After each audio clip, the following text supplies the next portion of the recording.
Ikaze nanone bakunzi bacu b'Isaro Life TV, twongeye twagarutse tuje kongera kubakorera indi ji nziza cyane igabanya ibinure mu mubiri, twifashishije utu tuntu muri kubona twitwa karera.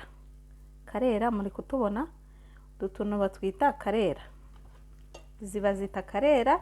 Zifite akamaro kanini cyane, zigabanya amasukari mu mubiri.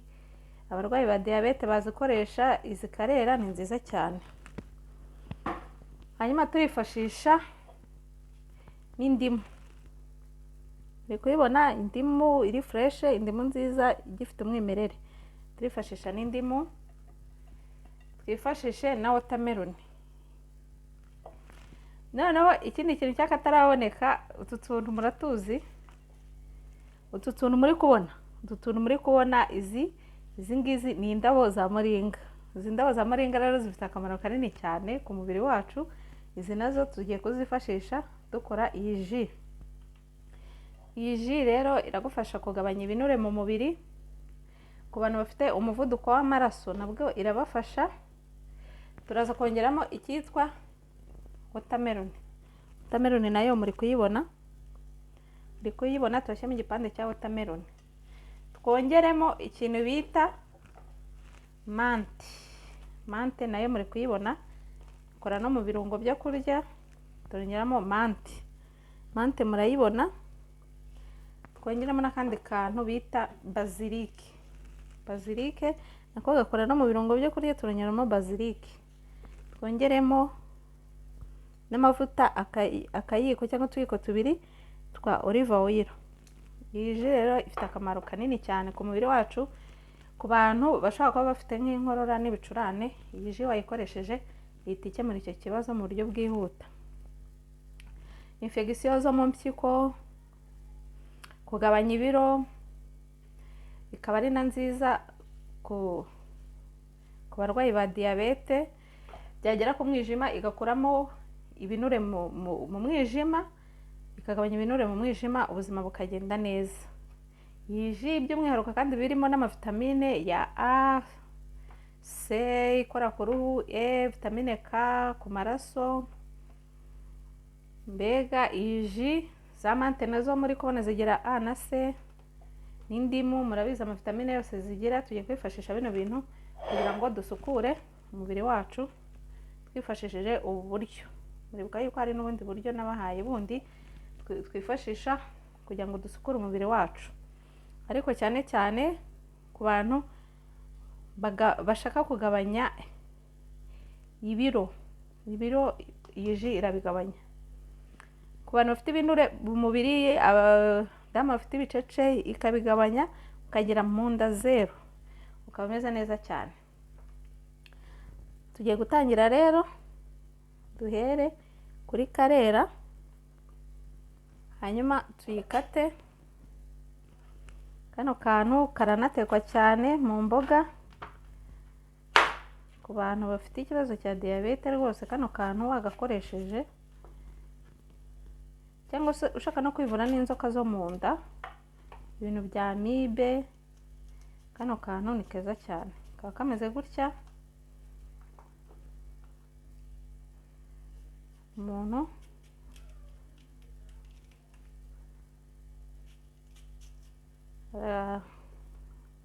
aragasatura gakoramo tuno tubuto tw'imbere, kararura cyane, mutakareba gutya ngo mugire ngo wenda kararyohereye. Niyo mpamvu kagira mu mubiri mo imbere, kagakoramo akazi. Kararura cyane. Iyo umuntu uyu munsi turifashisha utu tuntu kugira ngo tubashe gukura ibinure bibi mu mubiri, kwivura mu nda, mu mara. Mbega no kuvuga ngo umumaro w'ibi byatsi muri kubona aha twongeyemo watermelon mu gusukura mu mubiri, kumva umeze neza.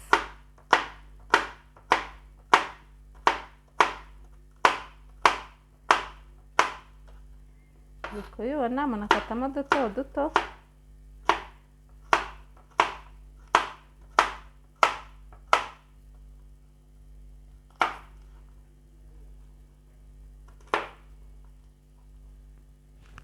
turifashisha n'akandi kamwe,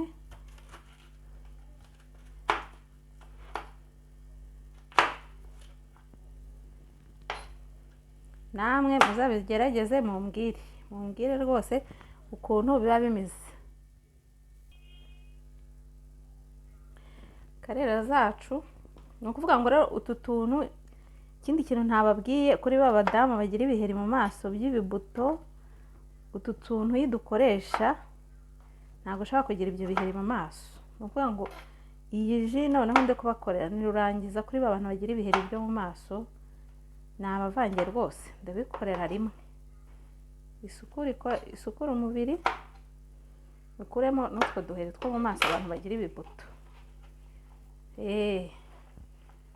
Niryo banga dukoresha kugira ngo tutagira ibiheri mu maso. Ugasanga umuntu afite igiheri kingana nk'ubunyobwa kubera iki? Kutamenya ibintu nk'ibi ngibi. Tugiye gukurikizaho izi ndabo za moringa. Indabo za moringa muri kuzibona, bamwe ni munazizi n'ubwa mbere muba muzibonye. Indabo za moringa n'utu twatsi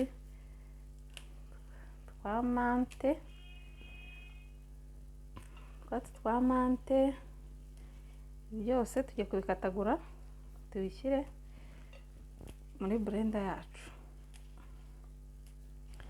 N'izi zose za bazilike murabizi, byose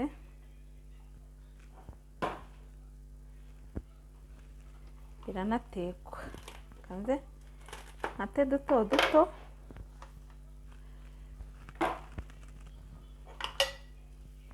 nakata duto duto,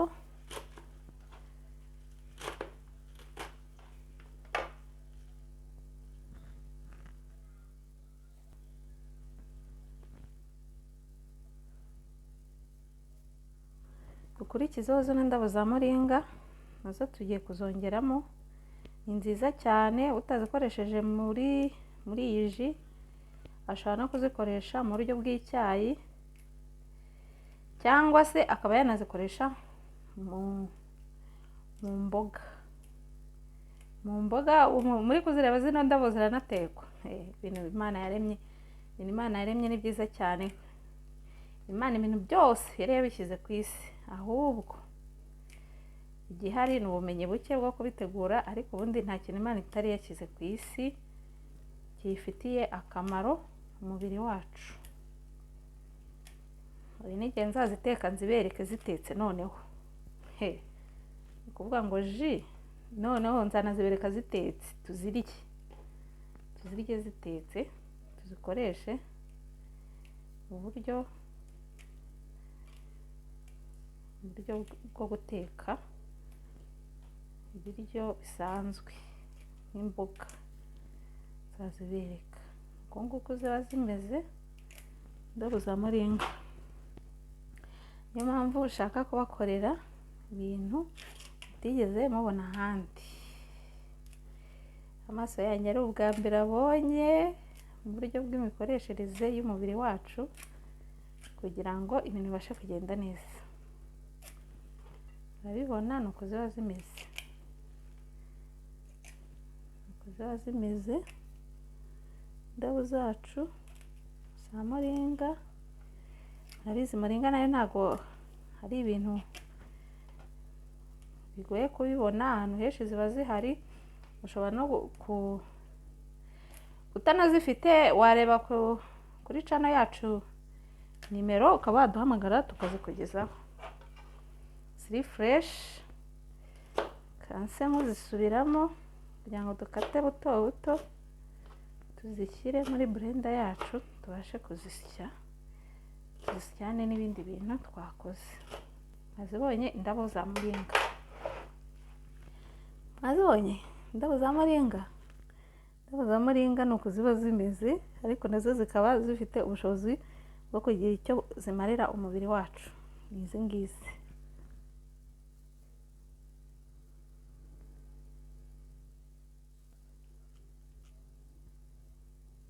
Niturangiza dukurikizeho ya ndimu yacu. Muri kuyibona indimu iri fresh. Turashyiramo indimu yose, nta na kimwe dutaye. Kumwe nabibabwiye, turashyiramo indimu. Murabibona ibi bintu ubukana biba bifite ukuntu biba bimeze. Tubikate duto duto, niturangiza nta na kimwe dutaye, muri kubibona, kugira ngo niba harimo na mikorobe zindi, indimu irabisapotinga. Indimu nayo murayizi ifite vitamine C, ifite vitamine A. Indimu ifite akamaro kanini cyane.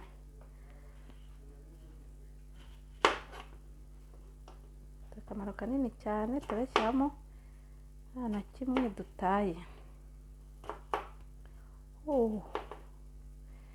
Ayibonye indimu iri fresh, ukayishaka,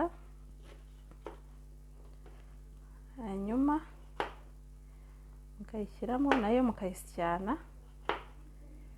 muri kubibona.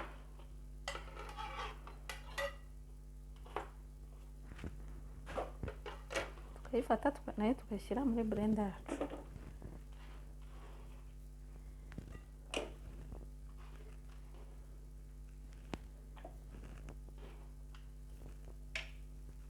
Bonye tugiye gukurikizaho watermelon. Watermelon tugiye kuyikata neza,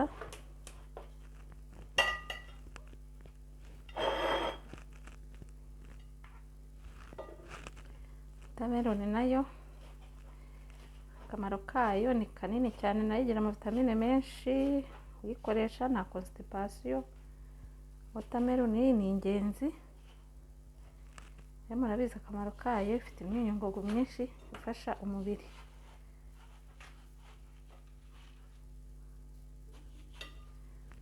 Hanyuma ubuzima bukagenda neza.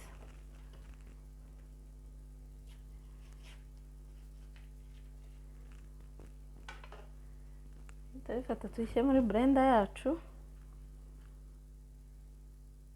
ndi kuyisya. Bya bintu byose tugiye kubinoza kugira ngo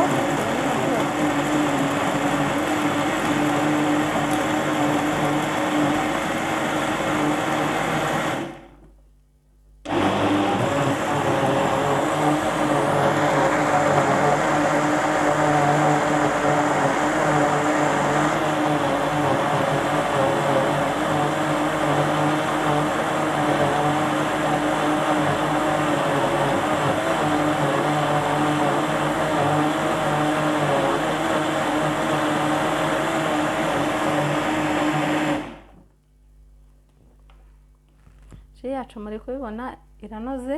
Tugiye kuyiyungurura kugira ngo tubashe kubona umutobe wacu.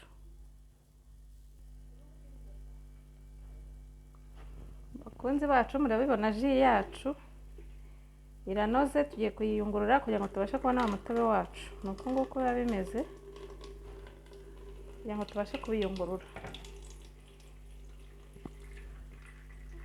Mubibonye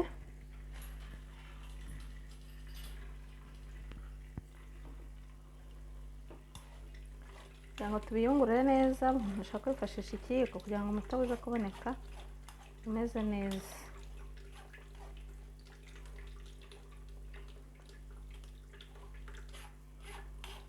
Uri kubibona ibyatsi biri naturel, nje kuvuga ngo twabivangiyemo ibindi bintu biri chimique. Hoya, ni ibintu biri naturel.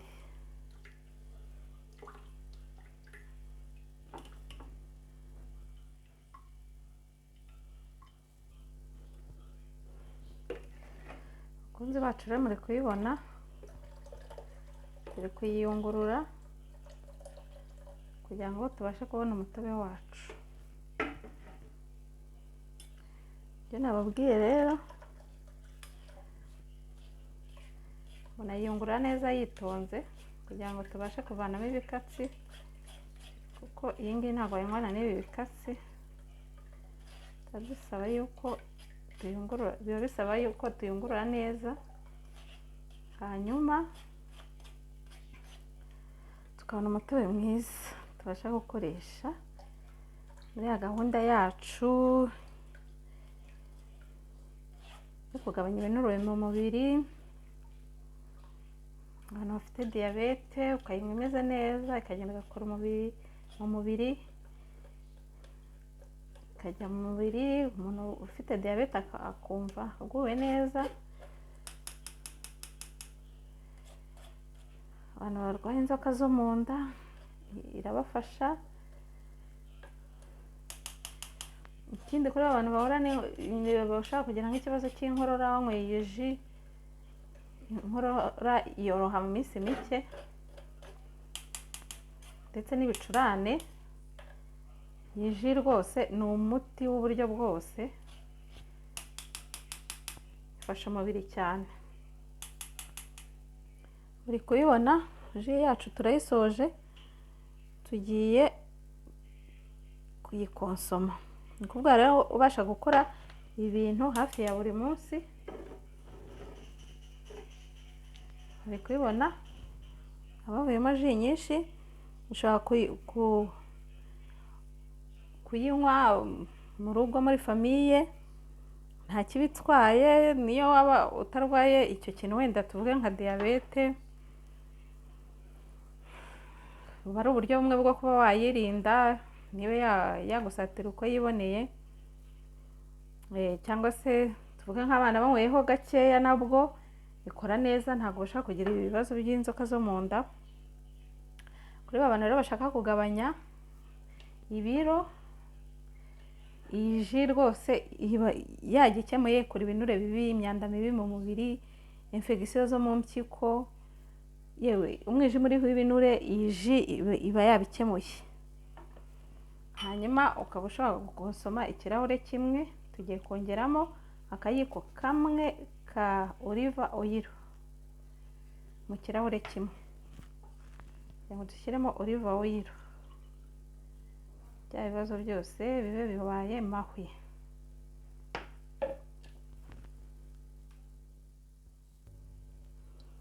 Hanyuma kongeramo ku mavuta ya olive oil akayiko gato, tukayongeramo. Nabibonye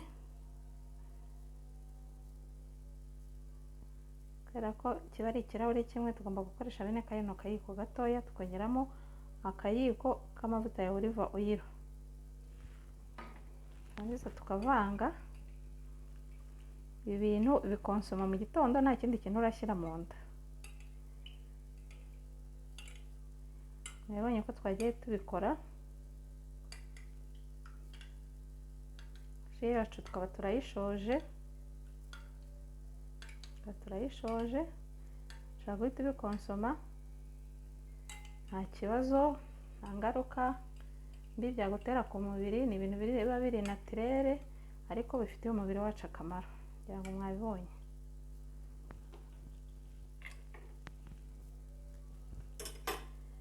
Ji zacu tukaba turazishoje, uri kuzibona ni ji nziza cyane. Uwakonsomye iyi ji ni ukuvuga ngo bya bibazo twavuze haruguru nta na kimwe ushobora guhura nabyo, nk'inkorora wayinyweye, infection zo mu mpyiko zishobora kugabanyuka, ibinure mu mubiri, umuvuduko w'amaraso, n'inzoka zo mu nda. Ndetse ukoresha iyi ji nta kindi kintu wongeyeho, ni ji ukayinywa ukigendera, umubiri wawe wirirwa umeze neza nta kibazo. Murakoze rero bakunzi bacu, niba mubona ibyo dukoze ari byiza, mwakora like, mugakora share, abatarakora subscribe namwe mugakora subscribe, hanyuma mugatera na comment. Naho ubutaha, murakoze.